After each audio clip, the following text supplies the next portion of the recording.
Pendant que tu dors, tu peux devenir autre chose. Chaque nuit, tu quittes le monde, sans bruit, sans témoin, sans souvenir. Tu fermes les yeux et tu disparais. Mais ce que personne ne t'a vraiment expliqué, c'est que pendant que ton corps repose, ton esprit, lui, entre dans une autre dimension. Avant d'aller plus loin, pense à t'abonner et laisse-moi un commentaire si tu soulèves une question et viens en parler. Si tu comptes dormir cette nuit, autant t'abonner avant. On optimise même le temps les yeux fermés ici. Tu soutiendras la chaîne de cette façon. Dans les films, Dr Strange apprend à voyager entre les réalités. Il apprend à plier le temps, à ouvrir des portails invisibles. Mais toi, tu fais déjà ça? Chaque nuit. La seule différence, lui se souvient. Toi, pas toujours. Tu rêves environ 4 à 6 fois par nuit, principalement pendant le sommeil paradoxal. Ton cerveau est alors presque aussi actif que lorsque tu es éveillé. Sur une vie entière, cela représente presque 6 années. Imagine passer 6 ans dans un monde et ne jamais t'en rappeler. Le problème n'est pas que tu ne rêves pas. Le problème, c'est que tu oublies. Pendant le sommeil paradoxal, ton cerveau mélange souvenirs et émotions. Il consolide ce que tu as appris dans la journée. Il crée des simulations. Il teste des scénarios. Il explore des solutions.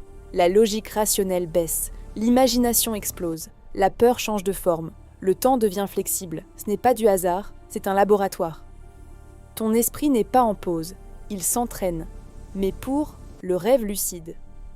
Un jour, dans un rêve, tu peux te dire « Attends, je suis en train de rêver ». Et à cet instant précis, tu récupères un fragment de conscience. Ce n'est pas un pouvoir mystique, c'est une capacité naturelle. Quand tu deviens lucide, tu peux observer, tu peux explorer, tu peux affronter une peur, tu peux poser une question, tu peux expérimenter. Mais avant le contrôle, il y a quelque chose de plus important, la mémoire. Un rêve oublié, c'est une idée perdue, une émotion non comprise, une solution effacée. La mémoire est la clé du portail. Sans elle, tout disparaît au réveil, et c'est là que commence l'entraînement. L'intention. Avant de dormir, répète calmement « Je me souviendrai de mes rêves », pas comme une phrase vide, comme une décision. Ton cerveau fonctionne avec des priorités. Si tu lui montres que la nuit compte, il s'adapte. 2. Le réveil immobile. Le matin, ne bouge pas immédiatement. Reste dans la même position. Garde les yeux fermés. Revis les images. Les rêves disparaissent en moins d'1 minute si tu plonges trop vite dans la lumière du jour. Reste quelques secondes dans l'ombre. Récupère les fragments. Une sensation, une image, un mot. C'est suffisant. 3. Le journal de rêve. Prends un carnet. Chaque matin, note. La date, l'émotion dominante. Les images marquantes, les détails étranges. Au début, ce sera flou. Mais après quelques jours, ton cerveau comprend que la nuit a de la valeur. Et il te donnera plus. Avant de dormir, pose une question. Comment puis-je résoudre ce problème? Quelle idée nouvelle puis-je explorer? Montre-moi une perspective différente. Visualise la question. Puis, laisse aller. Ton cerveau continuera à travailler. Beaucoup d'artistes, inventeurs, écrivains ont trouvé des idées en rêve.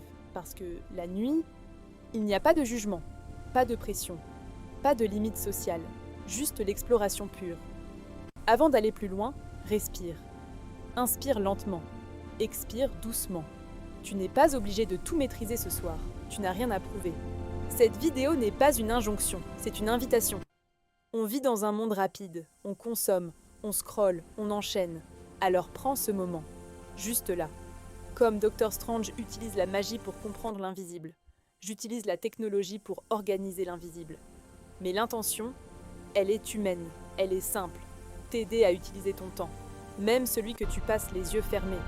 Le rêve lucide n'est pas un spectacle, ce n'est pas juste voler au-dessus des villes. Le vrai objectif, c'est comprendre tes émotions, débloquer ta créativité, tester des versions de toi-même, explorer sans peur.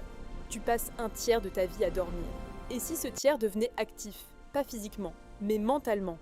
Dormir n'est pas perdre du temps, c'est entrer dans une dimension intérieure. Et cette dimension est infinie. Ce soir, quand tu poseras ta tête sur l'oreiller, ne vois pas la nuit comme une fin. Vois-la comme un portail. Respire, relâche et laisse ton esprit t'enseigner quelque chose. Le multivers le plus vaste est celui qui se trouve derrière tes paupières. Si tu as survécu à cette traversée du multivers intérieur, abonne-toi et viens continuer l'aventure sur la chaîne Le Coin des Curieux.